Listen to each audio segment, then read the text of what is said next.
Bapa kami ada surga, terima kasih pada hari ini Tuhan. Pimpin kami Tuhan pada hari ini Tuhan, dengan mempunyai hati yang selalu haus dan rindu akan setiap firman-Mu. Bapa, pimpinlah hamba-Mu ini Tuhan, dan juga yang mendengarkan firman-Mu Tuhan, supaya mendapatkan kekuatan di dalam kehidupan ini, sehingga iman ini tidak menjadi kosong Tuhan. Pimpin kami Tuhan, dari awal hingga akhir dengan segala kerinduan kami. Biarlah firman-Mu itulah yang memberkati kehidupan rohani kami.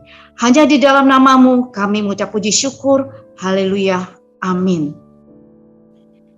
Talitakum. Mari kita membuka di Markus 5 ayat 41. Firman Tuhan berkata, lalu dipegangnya tangan anak itu, katanya, Talitakum, yang berarti, hai anak, aku berkata kepadamu, bangunlah. Di sini saya mengajak saudara-saudara seiman untuk membangkitkan kembali iman kita yang sudah tertidur atau mati rohani. Banyak di antara kita yang tidak menyadari bahwa di dalam dirinya sudah terjadi kekosongan, tawar hati di dalam Kristus. Kenapa? Karena kita itu banyak, hati kita itu diisi oleh kekecewaan, kedengkian, kepahitan hati, atau mungkin doa-doa kita yang gak pernah terjawab Tuhan selama bertahun-tahun. Banyak juga dari kita akhirnya apa? Dengan semuanya itu, kita meninggalkan gereja atau kita datang ke gereja sekadar hanya rutinitas atau formalitas. Di mana saat kita mendengarkan firman Tuhan atau kita berdoa, sebenarnya di hati kita itu memungkirin akan kekuatannya firman Tuhan. Seolah-olah dalam pikiran kita, itu hanyalah suatu dongeng.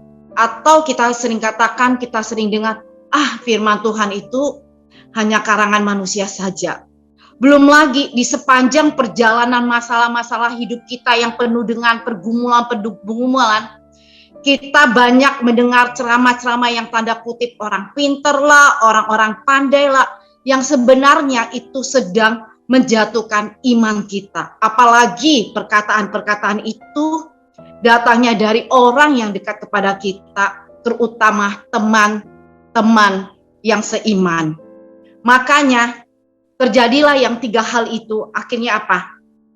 3L, yaitu letih, lesu, dan lemah. Makanya dengan adanya 3L itu, letih, lesu, dan lemah, sempurnalah kejatuhan iman kita sehingga tanpa kita sadarin iman kita telah menjadi mati. Talitakumi, dalam bahasa Inggris, little girl, I say to you, arise. Talitakum ini juga mengandung suatu arti yang dikatakan restore, yaitu mengembalikan, memulihkan, memperbaiki.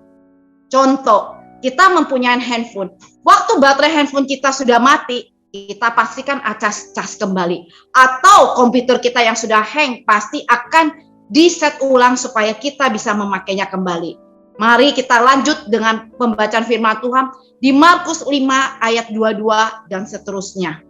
Datanglah seorang kepala rumah ibadat yang bernama Yairus. Ketika ia melihat Yairus, tersungkurlah ia di depan kakinya. Ayat 23, dan memohon sangat kepadanya, anakku perempuan sedang sakit, hampir mati. Datanglah kiranya dan letakkanlah tanganmu di atasnya, supaya ia selamat dan tetap hidup.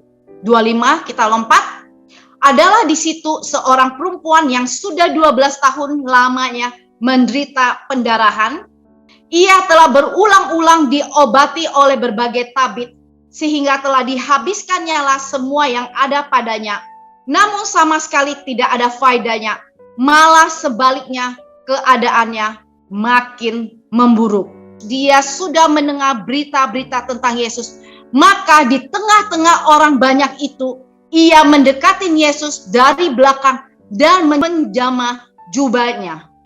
Sebab katanya, asal ku jamah saja jubahnya, aku akan sembuh.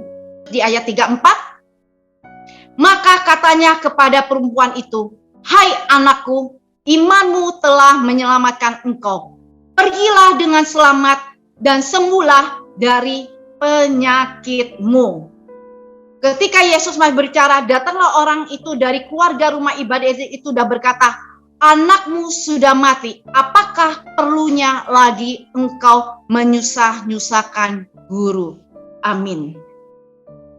Di cerita ayat firman ini, saya menggabungkan antara wanita dan pendarahan dengan Yairus.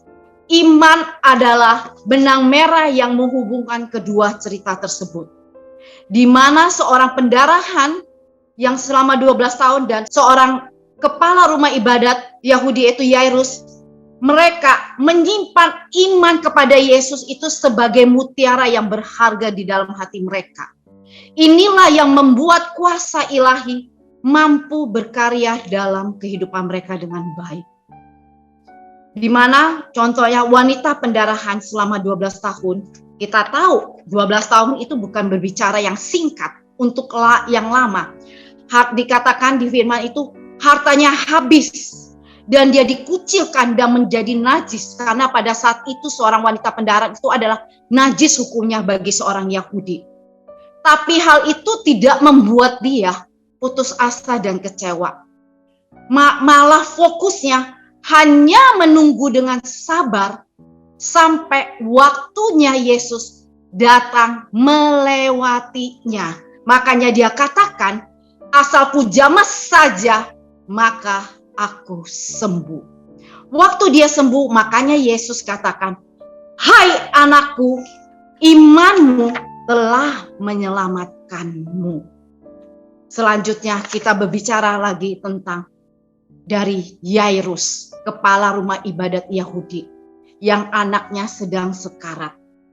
Kita tahu kalau orang sekarat, waktu itu adalah yang paling berharga.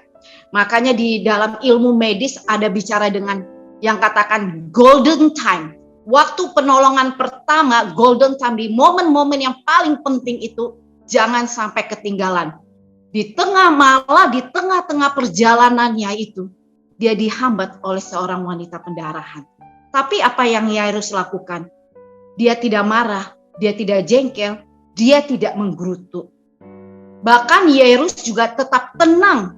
Waktu saudara rumah ibadatnya mengatakan bahwa anaknya telah mati, dan buat apa engkau menyusahkan guru? Hal itu semua tertulis di dalam Alkitab. Dan kita melihat mata dan hatinya Yairus hanya berfokus kepada Tuhan. Yairus hanya mendengarkan perkataan Yesus. Jangan takut, percaya saja.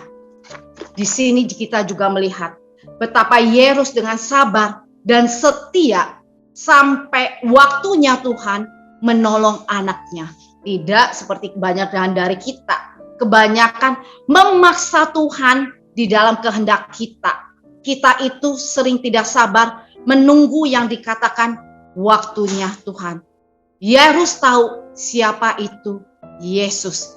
Dia mengenal Yesus secara pribadi.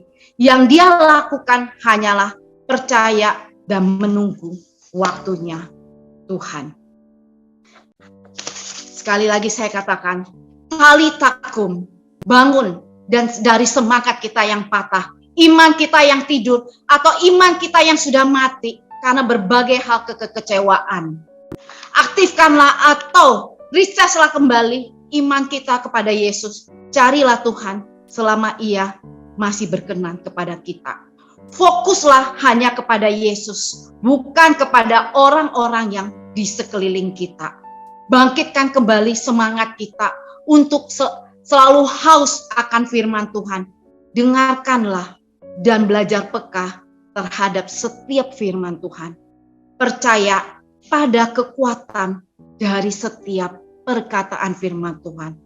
Taat dan setia selalu bersama Tuhan. Dan yang terakhir, tak pernah jemu-jemu untuk melakukan mega project. Amin.